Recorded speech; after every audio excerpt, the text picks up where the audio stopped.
joyous yet solemn occasion in this beautiful place.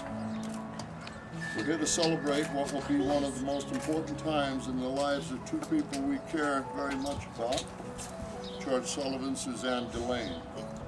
In the presence of God and this company, we wish to unite them in marriage and to convert their love for each other into the holy bonds of matrimony. A few wise thoughts.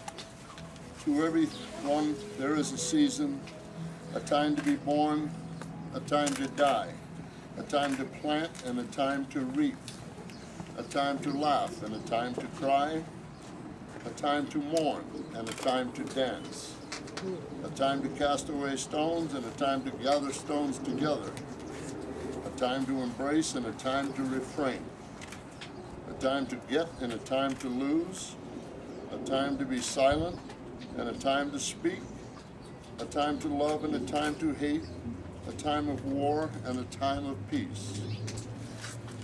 I have some specific commandments from the Reverend Jim that you'll love. If you keep these, you'll never have a problem. Always be sure that your spouse is the most important person in your life. Try to know what your spouse is thinking all of the time. Care for your fellow man. Be sure to like each other's cooking. In case you don't, you may go to bed hungry. Keep an upbeat attitude.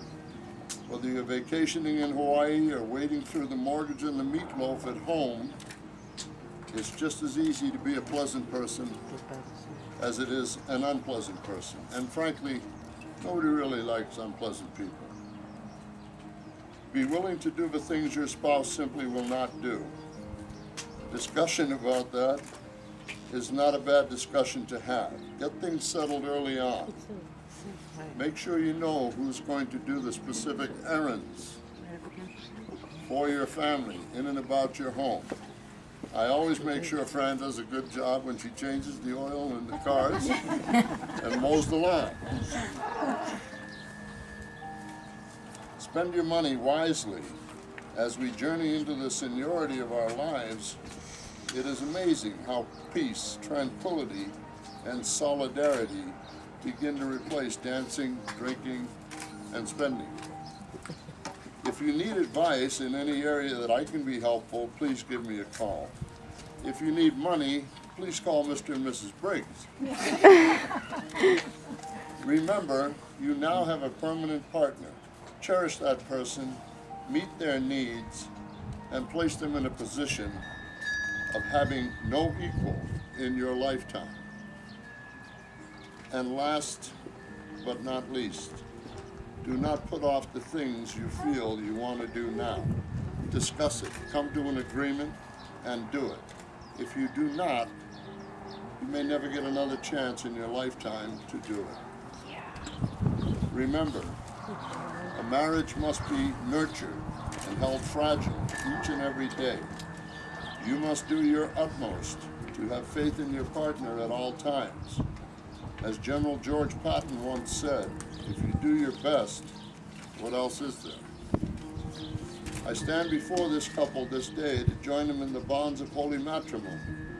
If there be anyone present that has just and legal cause why these two persons cannot be married, please let him speak now or forever hold his peace. I'd like to introduce our ring bearer, the Sage of the South, Mr. Carson Sullivan, who will present the ring to his grandpa that will go on Nana's finger. And as it's going on her finger, the following words will be spoken